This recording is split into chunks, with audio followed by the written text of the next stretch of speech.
You're listening to the Savage Lovecast, Dan Savage's sex and relationship show for grown-ups. If you're under 18, get out of here, youngin'. If you're stuck in a relationship quandary, or if you're looking for sexual harmony, well, there's nothing you can't ask on the Savage Lovecast. Gotta say, this story did not surprise me.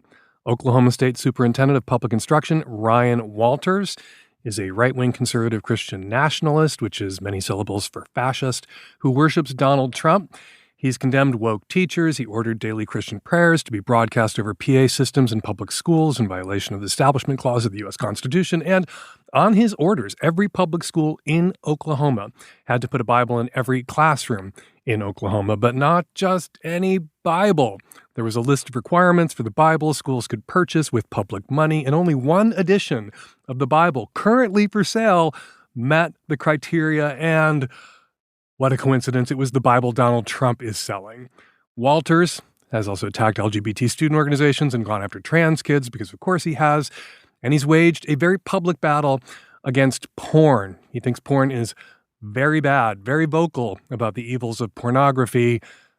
So I was unsurprised this week to learn Walters got caught streaming porn at work in his office from one of his state-issued devices, allegedly, onto the state-owned TV on the wall of his office, and not during a lunch break, during an executive session of the Oklahoma State Board of Education with other members of the Board of Education in the room. So the porn was seen by all these other members of the board who are Republicans. What kind of porn does Walters like, as it turns out? I'm going to let one member of the board describe what she saw, quoted in a report at Non-Doc, which is an independent news site serving Oklahoma. I was like, is that woman naked? And I hate to even use these terms, but then I was like, those are her nipples? And I looked closer and I was like, that is her pubic hair. There was no intercourse in the video, but there was an examination table and a staged exam. So it would appear that Walters has a medical fetish. Some people are saying it's a kink. Pretend doctors, pretend exams. Anyway, Walters denies it. Fake news, deep state, Italian satellites, yada, yada, yada. You know the drill. The only shocking thing about this scandal, not boys. It's almost always boys. It's usually boys, but it's not boys getting medical exams in the medical fetish porn that was streaming in Walters' office during an executive session. Straight people, he's one of yours. Another unsurprising story this week, Republican State Representative Giovanni Capriglione. I apologize to anyone listening by Italian satellite right now, because I'm sure I'm mispronouncing his last name. We'll just go with his first name. Giovanni co-authored Texas's abortion ban, banning abortion after 6 weeks, no exceptions for rape or incest, no meaningful protections to save the lives of women who are pregnant and need abortions for medical reasons. This law, pretty infamous, allows individual Texans to sue other Texans that they suspect of aiding and abetting an abortion and win up to $10,000 in damages. This is the abortion bounty law they passed in Texas. This week, Giovanni was accused, I hope you're sitting down, he was accused of, and I quote, funding many abortions for his own personal gain. His accuser, an exotic dancer Giovanni admits to having had an affair with, which started when she was 18. His accuser, his ex, didn't say whose abortions he funded, but it seems pretty obvious based on the context clues whose abortions she was accusing him of having funded. Not surprised to learn that an anti-choice Republican legislator was out there ejaculating irresponsibly into 18-year-old exotic dancers and then paying for abortions. She alleges, he denies, because like right-wing homophobes getting caught with rent boys, anti-choice Republicans getting caught paying for their mistresses' abortions, we have seen that before. Now, the sex story of the week that surprised me, we will get to it in a second. First, remember the Coldplay concert Kiss Cam couple we talked about at the top of the show last week? And remember how I had some advice for people who might find themselves in a similar situation? Don't jump out of the shot if you wind up on Kiss Cam. Keep calm and carry on. Maybe don't fuck around in packed stadiums with anybody you don't want to get caught fucking around with. Don't do things in front of thousands of people who all have cameras in their pockets. that you don't want broadcast to the world. And remember how I felt a little silly giving that advice last week because no one would ever need it? Because no one, after the week that CEO and his head of HR had, no one would be so foolish as to carry on in a stadium full of television cameras, kiss cams, and thousands of people with cameras linked to the internet in their pockets. Well, as it turns out, there were 2 people out there who needed to hear that advice. 2 people who watched what happened to the Coldplay concert kiss cam couple and decided to fuck around in a stadium full of people and find out on the internet. A man and a woman sitting in the upper decks at a Phillies game last week. She had her feet up on the seat in front of her, and, I'm going to let AI take over summarizing this one. The viral video captures a couple at a Phillies game engaging in apparent public sexual activity. The man, wearing a red, flat-brim Phillies cap, appears to be digitally stimulating, parentheses, fingering, close parentheses, the woman under her shorts while she lies back in her seat. AI adds, it's bold and risky behavior in a crowded stadium. You don't say. There are 2 things I think going on in this video. Well, 3 things. First thing going on in this video, finger banging at a Phillies game. 2 other things. The man and the woman seem to think they're getting away with it because maybe, as some people do in crowds, they've forgotten there are people sitting behind them. Maybe they struggle with object permanence. Also, they did not learn the lessons of the Coldplay concert kiss cam couple, but the opposite of the lesson most of us learn. The takeaway for most of us, if you don't want to get caught, don't do it in a stadium. But you know what? If your thing is getting caught, and like medical fetish porn and teenage exotic dancers, for some people, it is their thing. The lesson to the Coldplay concert kiss cam couple could be, go do it in a stadium. All right, coming up on today's show, a man who rents out an Airbnb found a vibrator under the pillow in his guest room. Should he reach out to the guests and return that vibrator or rehome it? A trans mask guy wants to have kinky sex with his girlfriend, but he gets so in his head he winds up having vanilla sex over and over and over again. And a woman called my show a few years ago about a problem she was having with her boyfriend. They are still together. But boyfriend, if you are listening right now, press stop. You're going to want to press stop right now. This show is not for that woman's boyfriend. And joining me on the Magnum, Melissa Febos, author of The Dry Season, a memoir of pleasure in a year without sex. She's here to talk about, well, you probably could figure that out from the subtitle of her book, Her Year Without Sex. What did she learn from going without on purpose for a whole year? What could you learn from her experience? That is on the Magnum. All right, let's get to the first call. This episode of the Lovecast is brought to you by the good folks at Squarespace. They make it easy to build a beautiful website, blog, or online store. Head on over to squarespace.com/savage for a free trial. And when you're ready to launch, use the offer code SAVAGE to save 10% off your first purchase of a website or domain. This episode is brought to you by Blue Land. Going eco has never been easier. Revolutionary, refillable cleaning essentials, eliminating single-use plastics. Right now, get 15% off your first order by going to blueland.com/savage. Hey everyone, I am a queer fellow in a major American city on the Great Lakes, and I sometimes rent out my guest room on Airbnb in order to make ends meet. This weekend, I had a couple of guests whom I did not meet in person, but then when I was cleaning up after them the other day, I found a vibrator under the pillow. And, it seems to be in great condition. My first reaction was to just message them and ask if they wanted me to mail it to them or something like that. And then it sort of occurred to me that some people might be embarrassed by that, or even worse, perhaps think it was some kind of pervy move on my part to talk about it. I don't know. I'm a dude and we don't really know each other, so I'm not really sure. I think everyone here is queer.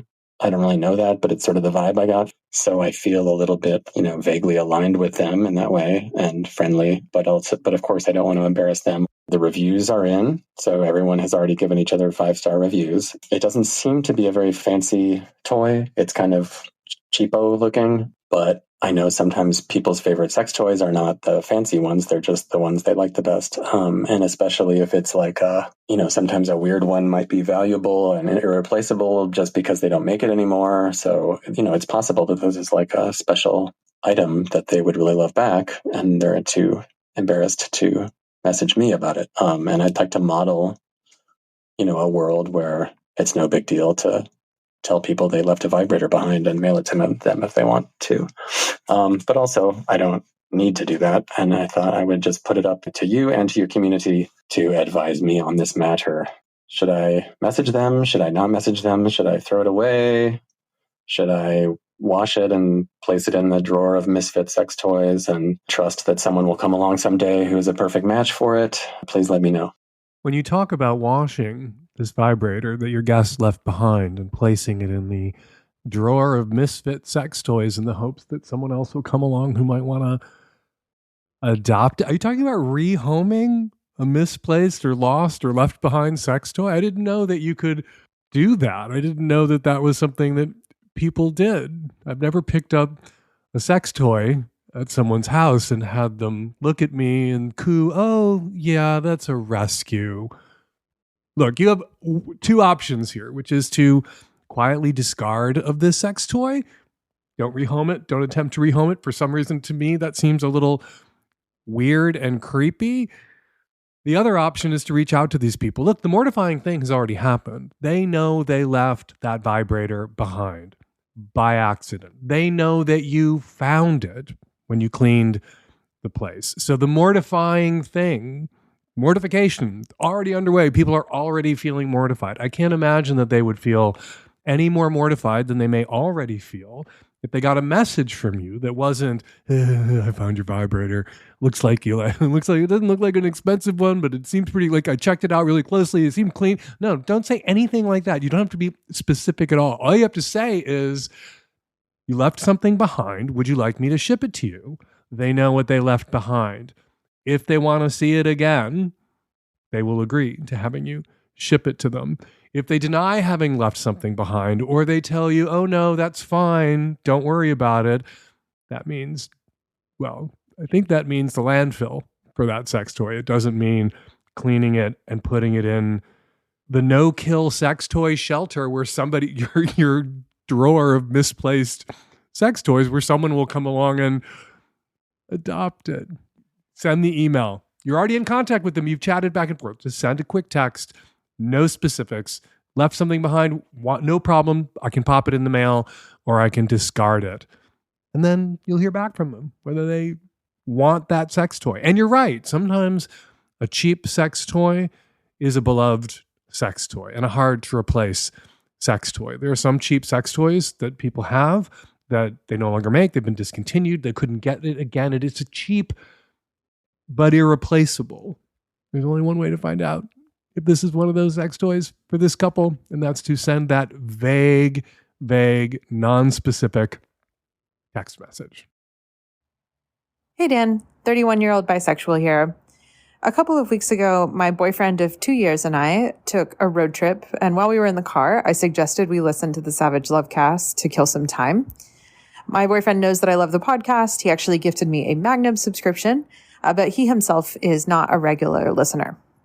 So as we were listening to all the calls, we were chatting about your advice, and somebody called in and you gave softer advice than I think my boyfriend and I agreed with, I guess, or softer advice than occurred to us. And my boyfriend asked me, because he's not a regular listener, he asked me if you ever suggest that people break up. If the situation is rough enough or people seem incompatible enough, do you ever advise that people do not stay together? And I said, of course, that happens occasionally. And I was sitting there the whole time knowing that you told me to break up with him when I called in about a year ago. You advised that maybe you wouldn't stay with him if you were in my situation. I never told my boyfriend this at the time. I think you ruling in my favor during that conflict we were having was probably satisfying enough. And since then, with regards to the issues around that conflict, he and I have reached a sort of resolution or a stalemate. Things are okay. But I never told him that I called in, and I never told him what you said. It still matters to me, and I think you gave good advice. But that was almost more, actually, it was more than a year ago.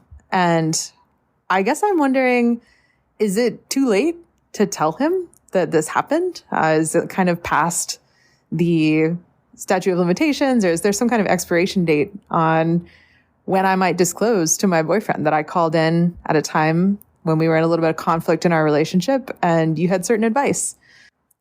I think your advice is still relevant to the way this conflict shows up in our current relationship, even though I feel like we've hit something of a resolution around it. But I guess I'm a little bit curious what my boyfriend would think if he heard your words now, even if you were kind of harsh on the way that he was acting at the time. Anyways, just wondering if you can clear up maybe if I'm considering telling my boyfriend this for the wrong reasons, or if it could be good for him to know that I felt like that about him about a year ago, or if he'd be at all interested to know that he and I got a little bit of airtime last spring. Well, I would obviously never advise someone whose boyfriend bought them a Magnum subscription to the Savage Lovecast to dump that boyfriend. A boyfriend who buys you a Magnum subscription to the Savage Lovecast is the platonic ideal of a boyfriend. That's the perfect boyfriend. Oh my God, your call is killing me. Should you tell him, your boyfriend, who asked after listening to my podcast whether I ever told people to break up with their partners when they called into the show to complain about them? Should you tell him that indeed I would because I had told you to dump him? Should you tell him that?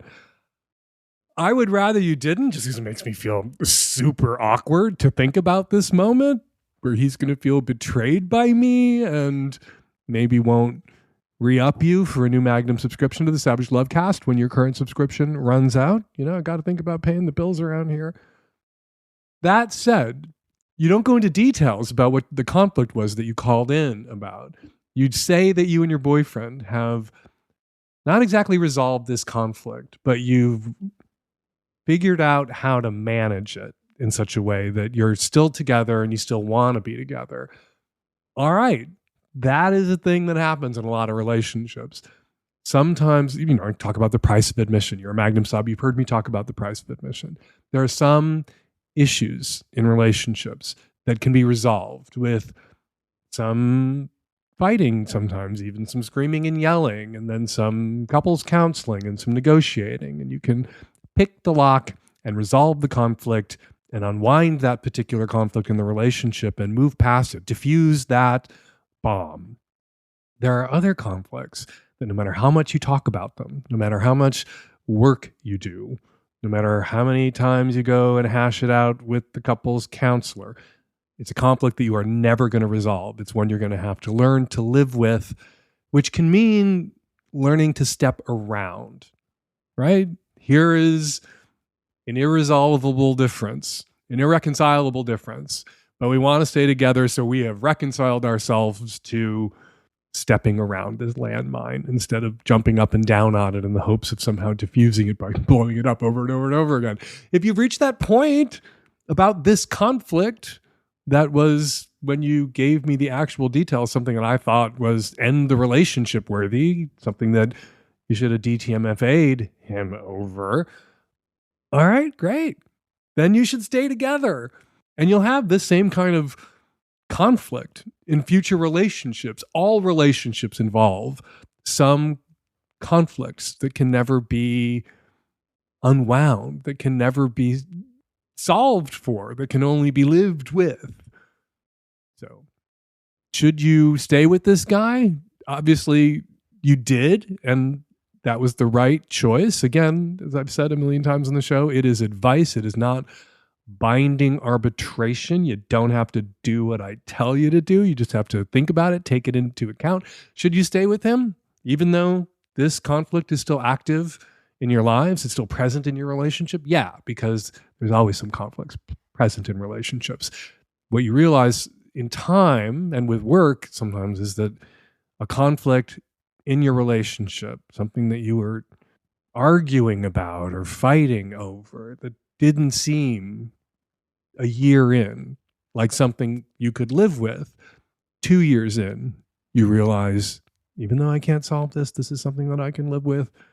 If that's where you are now, great. But that's not your question. Your question is, should you tell your boyfriend that you called into the show and told him whatever it was that you two were fighting about and I told you to dump that motherfucker?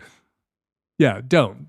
If only because, yeah, when your current Magnum subscription to the Savage Lovecast expires, I want your boyfriend to re-up you. I don't think he's going to do that for you and for me if he knows that I told you to dump him.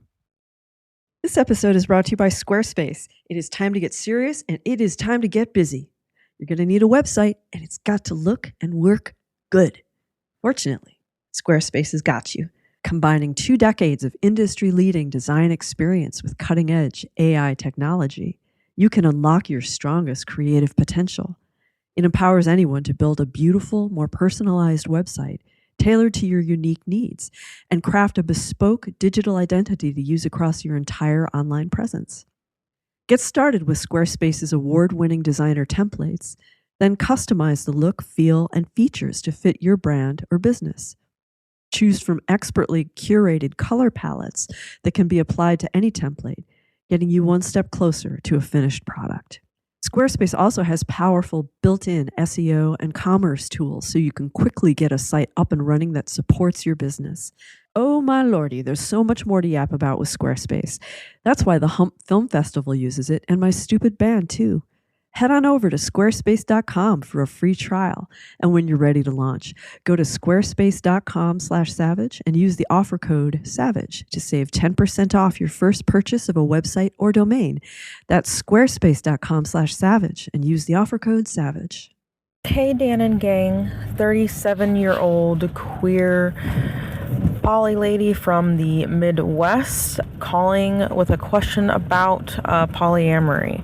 So my husband and I have been together for 24 years, married for 14, and we've been poly for about the past 11 years. We're more or less monopoly, with me being the poly partner. My husband really doesn't have a desire to date, but is more than supportive of me. It's been absolutely wonderful for us and our marriage. But my question, though, is after being poly for so long, I'm starting to feel enormous guilt. And it's more so than like the guilt that you feel in the beginning. I'm feeling guilty about spending so much time and have been spending so much time the past 11 years that I've dated others away from my husband. I'm thinking, I get one life. We spend so much time at work and doing other things that are, us time is limited already. And then, I go out, to see my girlfriend, once probably every other week. And I just feel really guilty about it. And I've never really heard anybody else talk about it. And it's not burnout, and it's certainly not polysaturation. I never date more than one person at a time. I've been with my current girlfriend for about 1.5 years, and I love her very much, but I've really been struggling with this recently. So I'd love to hear any feedback if this is common, if people run into this. Do they just quit being poly? Do they put it on hold for a while and they come back around to it? I'm trying to listen to my gut here.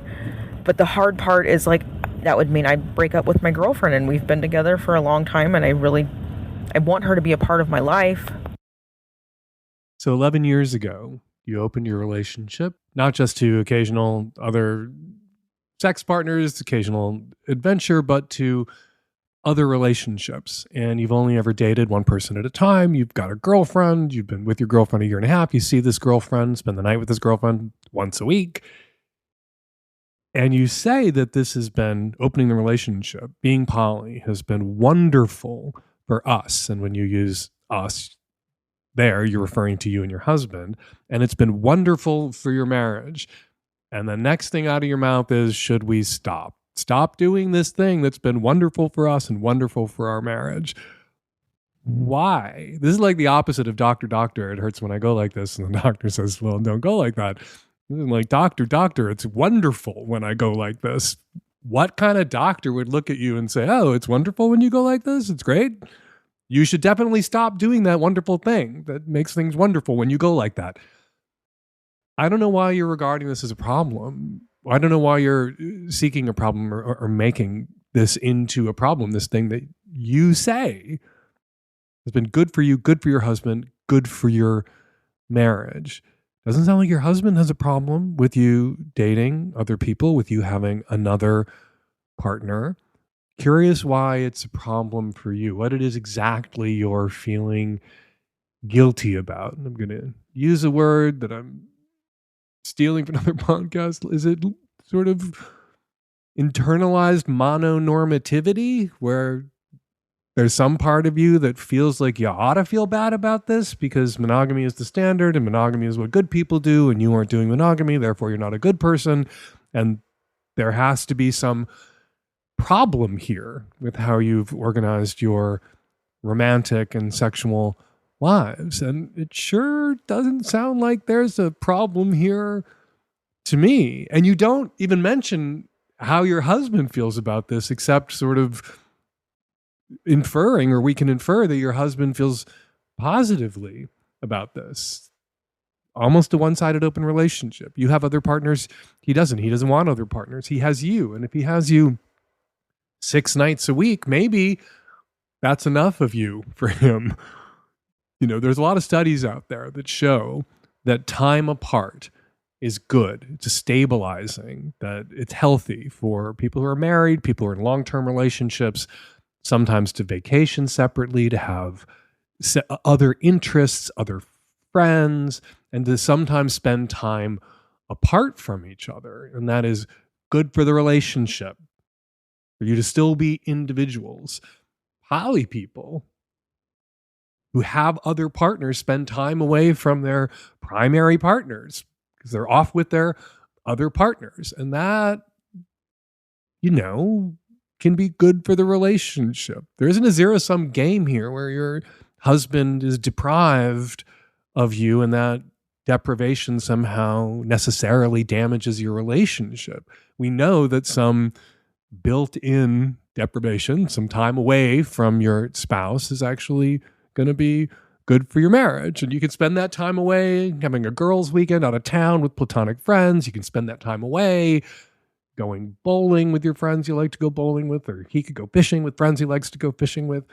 Or if you're poly, you can spend that time away from your primary partner, your spouse, with the other person you're dating or fucking. And that can be good for your primary relationship. In the same way, like a separate vacation might be good for the primary or the only relationship for a long-term, committed, monogamously married, straight couple. Unless there's more here, I don't think there's a problem here that you need to be solved. Like, if you're feeling some awkwardness or discomfort, of course you should listen to that, pay attention to that, think about that, discuss it with your husband, see how he's feeling. If you haven't discussed it with your husband, maybe you're picking up on some unhappiness or discomfort on his part that he hasn't articulated, and you just need to have it out, and then you'll know better what your next move might be. But based on the facts and evidence just in your call, I absolutely do not think you should dump your girlfriend because you feel weirdly guilty about being in an ethically non-monogamous polyamorous relationship that has made you happy and has made your husband happy. Credit cards made of plastic. Maybe you saw it in the news. We are eating, each of us, the equivalent of a credit card's worth of plastic every week. Here's what I'm doing at our house to limit our intake of microplastics. Blue Lens products meet the highest standard of clean. That is my standard of clean. They are effective yet gentle on my family and planet. Blue Land was named an EPA Safer Choice Partner of the Year. From cleaning sprays and toilet bowl cleaner to dishwasher pods and laundry detergent tablets, Blue Lens formulas are 100% microplastic free, made with certified clean ingredients, free from chlorine bleach and harsh chemicals. They are safe, Blue Lens products, safe to use all around the house. I love not having to choose between the safe option and what actually gets my house clean. And I do most of the cleaning at our place, at my place, in my house. And I know clean when I see it. Blue Land is on a mission to make it easy for everyone to make sustainable choices and have clean houses. Blue Land believes that hardworking, clean products can be the norm, not the exception, so that you can do better by your family and by the planet at the same time. Blue Land products are independently tested to perform alongside major brands and are free from dyes, bleach, and harsh chemicals. And Blue Land is trusted in over 1 million homes, including mine. We love the dishwasher tablets at our place. They work on baked on, burnt on stains, and no rinse aid is needed. Blue Land also has a special offer for my listeners right now. Get 15% off your first order by going to blueland.com/savage. You won't want to miss this. blueland.com/savage. Let them know the Lovecast sent you. blueland.com/savage for 15% off. Hi, Dan. I am a 29-year-old trans-masculine person calling from the South. My question is basically, how do I chill out and enjoy myself while having sex with someone I actually love? I have been dating my girlfriend now for a couple months, but prior to us dating, we were friends for 10 years. And I'd say she's been my best friend for at least the last 5 years. In general, our sex life is good. It's not bad, but I know that it could be a lot better. We're both kinky. We've been friends for a long time. So before we started dating, we would talk about all the fun, crazy sex we'd had with other people. But with her, I just get so in my head and so nervous, and it just is kind of vanilla and boring. And I just know it could be way better. I think really the hang-up is that I've never actually loved someone when I started off my sexual relationship with them. For most of all my life, the way dating has worked for me is that I meet someone either out or on the internet and we start fucking first. And then, there's chemistry outside of the bedroom. So it evolves from there. But with her, I feel like I'm in middle school. I get so worried. And I tell her, that I'm really nervous. And she's nervous too, but I just feel like we're really losing out on a lot there. So I'm just wondering how to get my head out of my ass and how to relax and just enjoy myself. And, the communication is there. We talk about it, but I just don't have really any ideas besides talking with her about it to make it better. And for additional context as well, we are in an open relationship. So I can go fuck people somewhere else. I can get my kinky sex or whatever other places, but I just know sex with her could be a lot better. So over the last decade, particularly over the last 5 years with this woman, you established emotional compatibility.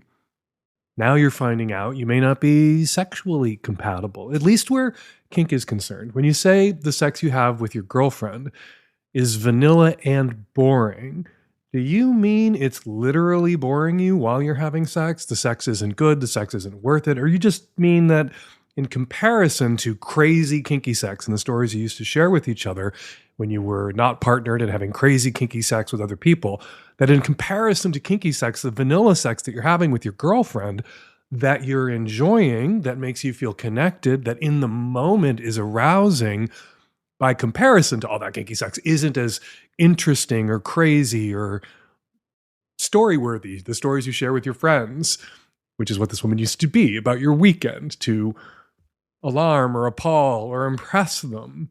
If the sex is boring, if the sex isn't good, if the sex doesn't work between you guys, if that's what you mean by vanilla and boring, all right, you might not be sexually compatible, which isn't fatal. You could have a loving, intimate, companionate relationship. There are lots of queer couples out there who are open and kinky, but with their partners, they have good sex, vanilla sex, but kink doesn't work in the context of an emotional commitment and an emotional connection. Some people who are kinky can do all the kinky shit that they enjoy with someone that they love. I think you mentioned this is a first for you, a loving, intimate relationship, your first real girlfriend.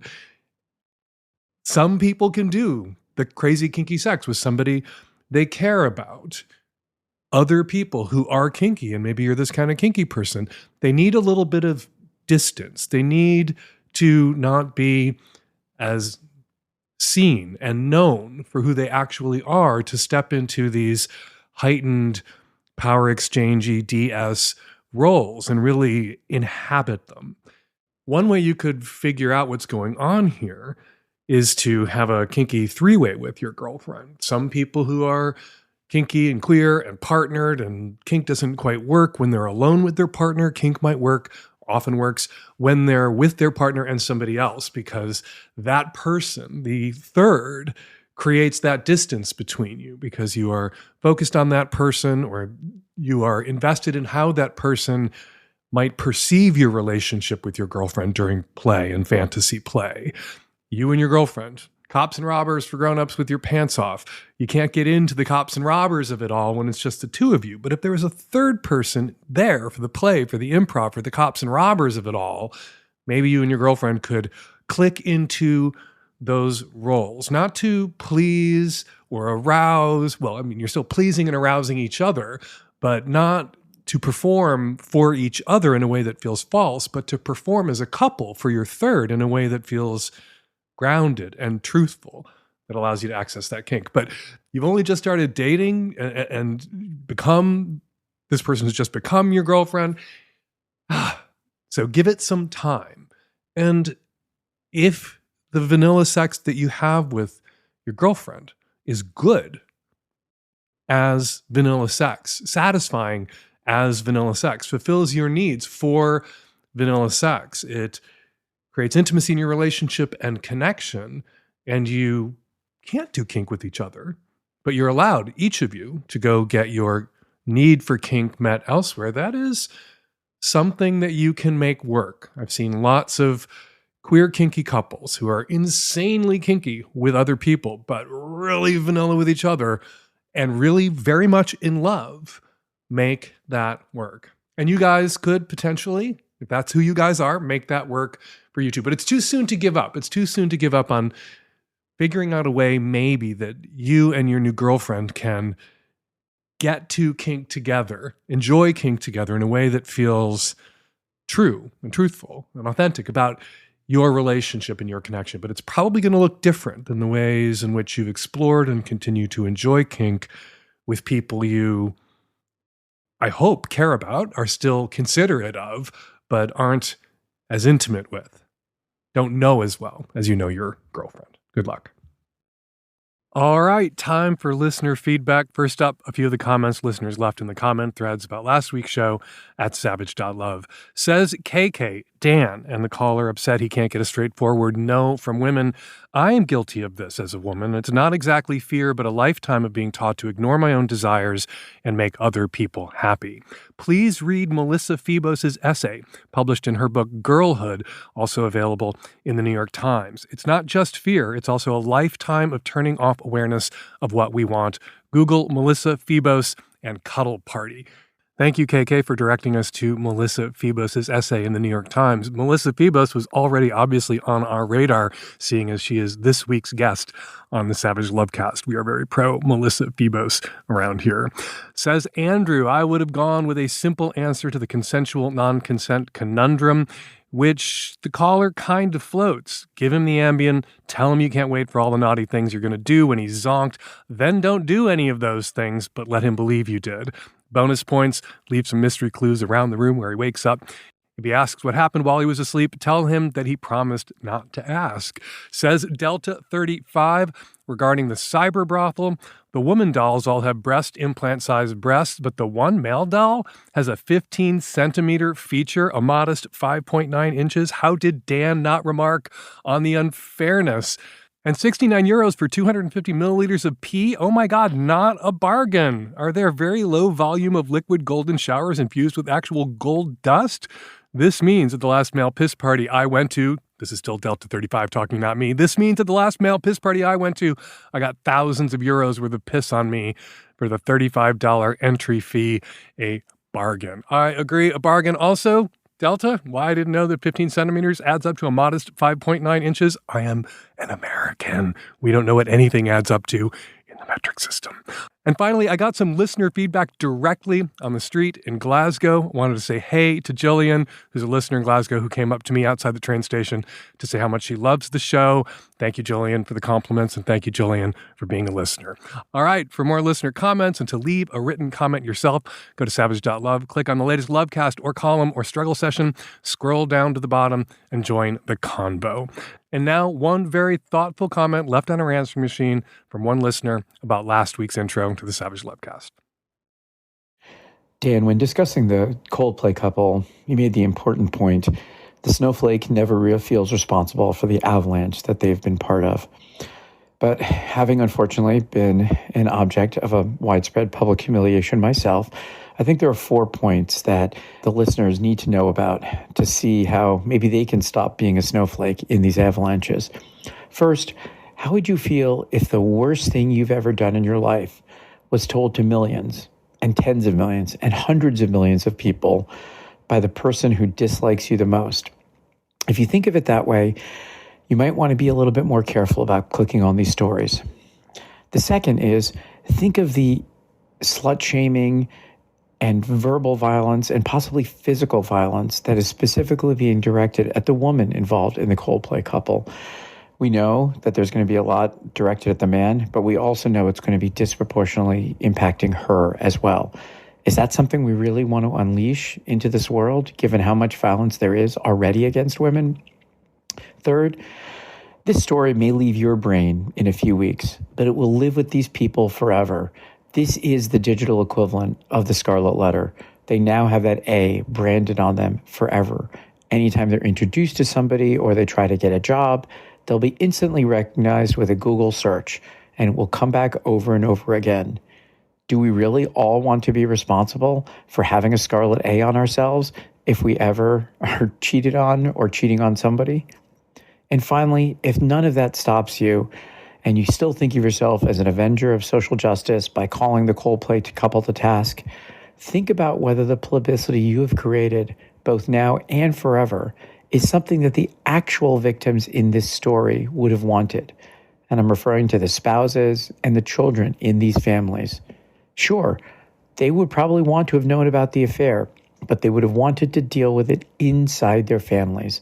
They are now victims too, and will not be afforded the space or the silence to recover from this betrayal.